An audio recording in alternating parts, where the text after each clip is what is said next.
중국의 수출이 7년 만에 최대 감소했다고 합니다. 그래서 전인대에서 목표로 세워놓은 중속 성장 6.5% 목표도 흔들한다.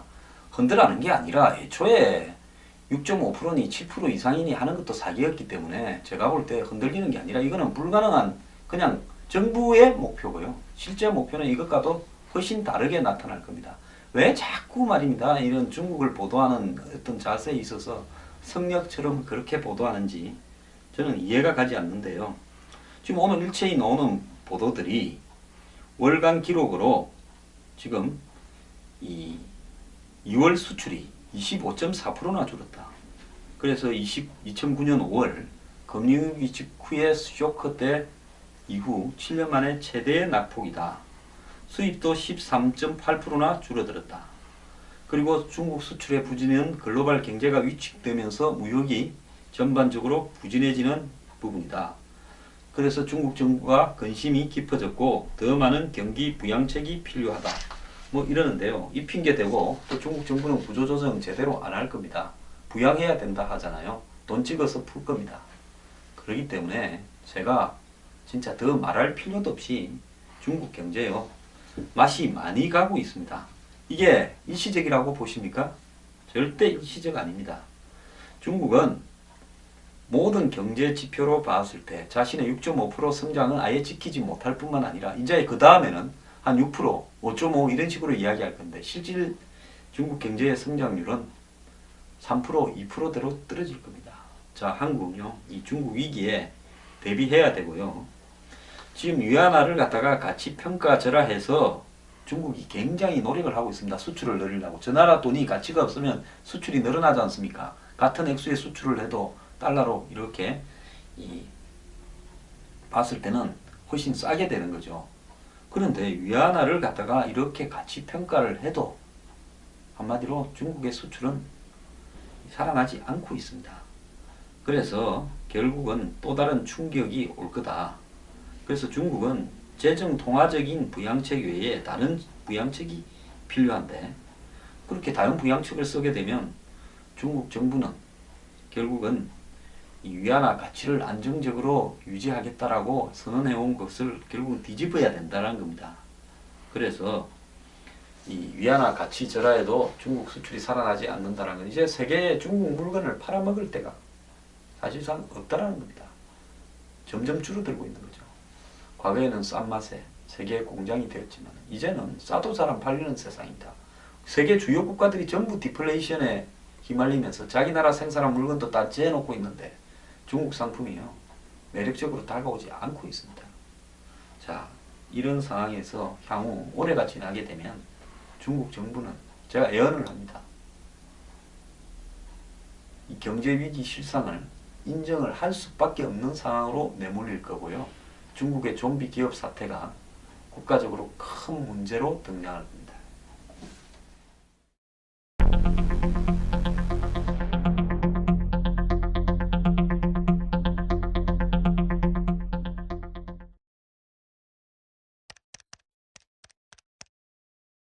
지난번 3월 1일 슈퍼 화요일 이후에 사실상 끝난 걸로 보였던 이 미국 민주당 대선 후보 경쟁이 참 오래가게 생겼습니다. 지난 주말에 샌더스가 3군데 중에 2군데를 이겼고 또 어제 조용히 있었던 경선에서 샌더스가 또 이겼습니다. 메인주라고 미국 제일 이 북동쪽 제일 끝에 있는 주죠. 조그만 주입니다. 바닷가재가 많이 나고 그런 바닷가에 좀 황량한 뉴잉글랜드 지방의 제일 끝부분에 있는 주인데요. 백인이 압도적으로 많이 살죠. 미국의 북동부 지점 또 미국의 북중부 지역은 전형적으로 백인의 비중이 가장 많고요. 그 다음에 밑으로 내려갈수록 이제 흑인 비중이 많아집니다. 그런데 지금 미국의 이 대선 투표가 인종투표 양상을 보이고 있는데 이것이 이번에 메인주 투표에서 이 65대 35 정도로 샌더스가 압도적으로 이겼습니다. 자, 백인들은 그래도 샌더스 지지한다는 겁니다. 자, 그리고 크루즈 지난번에 2개를 차지해서 압도한 크루즈에게 거의 밀려서 집에 가야 되나 하는 루비오가요. 푸에르토리코에서 73.8%로 1위를 차지했습니다. 이 루비오는 그 히스패닉 계열이죠. 그러다 보니까 푸에르토리코에서는 통하죠. 자, 푸에르토리코는 미국이냐? 이게 또 묻는 사람들이 많을 겁니다. 이번에 보면 뭐 미국령 사모아도 있고 투표하는데 보면 해외에 있는 미국 영토들이 많이 들어가 있습니다. 해외에는 미국에는 50개의 주와 또 이 카먼웰스라고 부르는 미국이 아니지만 미국 같은 미국 땅들, 즉 괌이나 무슨 사모아 또 이 사이판 같은데 또 푸에르토리코는 자치령인데요. 그 투표를 해가지고 그래도 아직은 미국에 남아있자라고 정리되고 있죠. 근데 요즘 경제가 푸에르토리코에 굉장히 좋지가 않습니다. 어쨌거나 이런 히스패닉 계열에서는 루비오가 또 압승을 했어요. 그래서 공화당 주류에서는 크루즈를 이렇게 이제 못마땅하지만은 그래도 트럼프한테 이기려면 크루즈한테 모아주자. 한때 루비오가 총화였는데 니 들어가라 했는데 또 루비오가 또 이거 푸에르토리코에서 압승을 했습니다. 이게 정말 복잡해져 가고 있습니다. 그래서 이제 미국 시간으로 이제 지금 곧 진행될 그 미니 슈퍼 화요일 이 부분이 또 중요한데요. 뭐 뻔합니다. 백인들 많이 사는 데서는 민주당에서는 샌더스가 이길 거고 흑인들 쪽에는 이제 이 클린턴이 이길 거고. 그 이제 요점은 뭔가 하면 공화당에서 과연 이번에 이 굉장히 대의원 숫자가 많은 플로리다는 루비오가 거기 플로리다 출신 상원 의원입니다. 그래서 이 플로리다에서 어떻게 되는가가 매우 중요한 상황입니다. 미국 시간으로 이 8일인 이제 오늘 이제 밤이겠죠. 밤에는 하와이, 아이다호, 미시간, 미시시피 등 4개 주에서 이제 또 경선이 벌어지고요. 그 다음에 이제 이 15일 다음 주 화요일이 미니 슈퍼 화요일인데 여기에서부터 이제 이 승자 독식 제도가 도입이 됩니다. 미국에는 어떤 주는 득표에 따라서 예를 들어서 50대 50이면 그 주에 대의원이 100명이면 50명으로 나누고요. 근데 승자 독식에는 51대 49라도 2%라도 이기면 0.1%라도 이기면 그 주에 배당된 대의원을 다 가져가는 겁니다. 그래서 이 루비오 지역구인 플로리다가요. 대의원이 99명이고 또 이 오하이오 66명 그리고 노던 마리아나스 9명 등이 승자 독식이고 일리노이는 69명인데 승자 부분 독식입니다. 그래서 이번에 그 화요일 그러니까 미국 시간으로 3월 8일 날 치르는 선거에서는 뭐 서로 간에 치고받으면서 지금까지의 추세가 유지될 걸로 보이는데 이 슈퍼 화요일에 만약에 크루즈가 플로리다에서 이겨버리면 아마 트럼프는 굉장히 어려운 처지에 몰리면서 크루즈를 전부 밀어주는 쪽으로 갈 수 있고요. 또 루비오가 마침 자기 지역구이기 때문에 또 루비오가 이겨버리면 공화당 주류는 크루즈를 밀어야 되나 루비오를 밀어야 되나 또 고민에 빠질 거고 여기서 만약에 이 트럼프가 이겨버리면 미국의 공화당 대선은 끝이 나버리는 겁니다. 지금 제가 볼 때 뭐 여론조사에는 트럼프가 조금 이긴다는데 이번에 미국의 민주당 공화당의 여론조사는 별 의미가 없는 게요. 철저하게 주별로 인종투표 양상으로도 가고 있고 근데 민주당은 인종투표 양상이기 때문에 추정이 좀 가능한데 공화당 쪽은 그것도 또 아니고요. 그래서 여론조사가 더더욱이 들쭉날쭉하게 안 맞는 양상이 벌어지고 있습니다. 자, 이번에 미국의 샌더스가 지금 굉장히 선전을 하고 있죠. 지난번에 4개 이기고 지난 토요일날 2개 이기고 또 어제 또 이기고 그 이전에 또 뉴햄퍼스입니까 이기고 해서 지금 이긴 게 한 8개쯤 되는데도 뭐 클린턴보다 크게 많이 진 것도 아닙니다. 그럼에도 불구하고 대의원 격차는 절반 다브스코어보다 더 크게 나오고 있습니다. 그래서 미국도 양당 체제가 워낙 강해서요. 제3후보가 지금까지 나온 사람 중에는 샌더스가 제일 강한 것 같은데 쉽지가 않습니다. 샌더스가 지금 79년 이후 36년 동안 무소속이었는데 이 사람이 처음에는 무소속이 아니라요. 70년대에는 진보적인 자유연대당으로 수차례 나가서 선거 모두 낙선했고, 그래서 이런 소수 진보당으로는 안 되겠구나 해서 무소속으로 이 벌링턴 시장이 됐죠. 이 버몬트주, 자기가 상원으로 있는 주의 주도 시장입니다.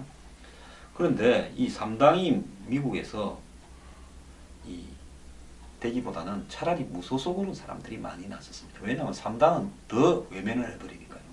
근데 오늘날 미국 정치가 저렇게 낙후되고 수준이 뒤떨어지는 원인 중에 하나는 이 제3당이 허용되지 않는 이런 정치 풍토도 있습니다. 현재도 미국에는 자유주의당, 녹색당이 있는데요. 군소 정당에 불과하고 이 3당 후보가 대선에 나서도 큰 변수는 안 됐습니다.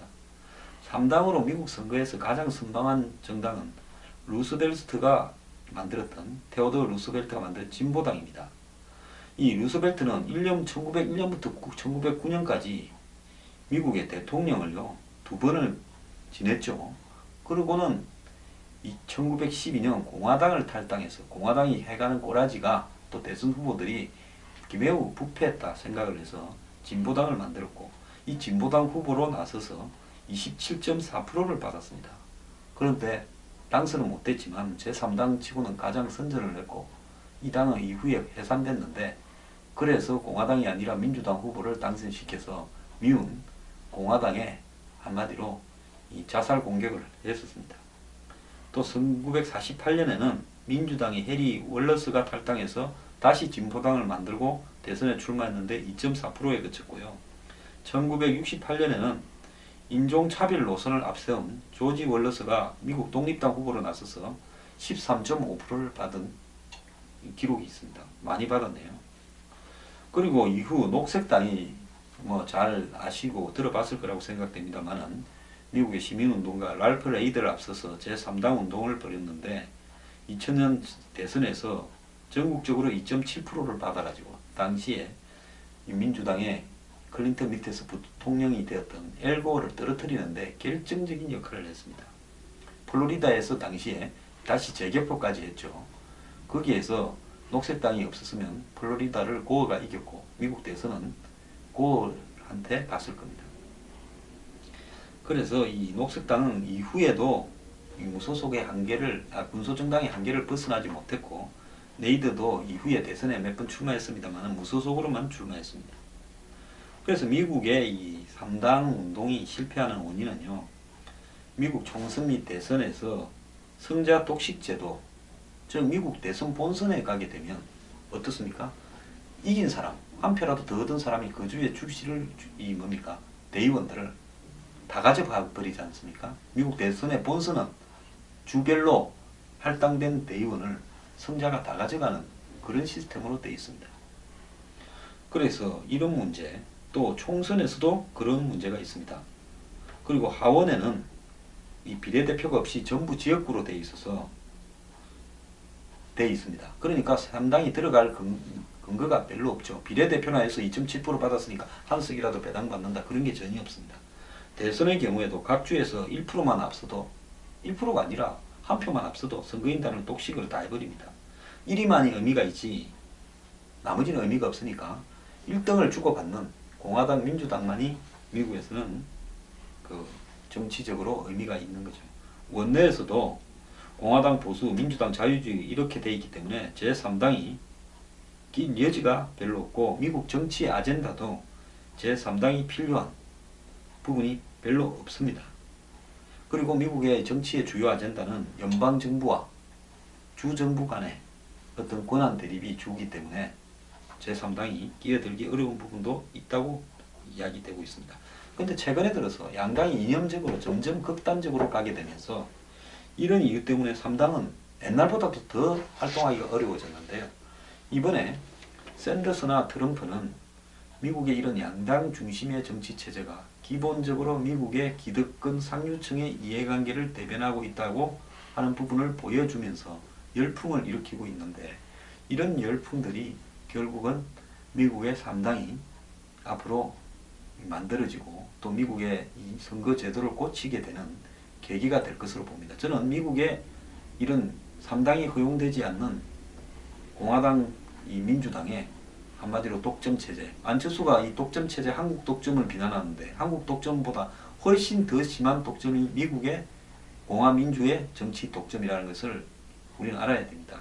그래서 이런 체제가 머지않아 저는 무너질 거라고 보고 있습니다.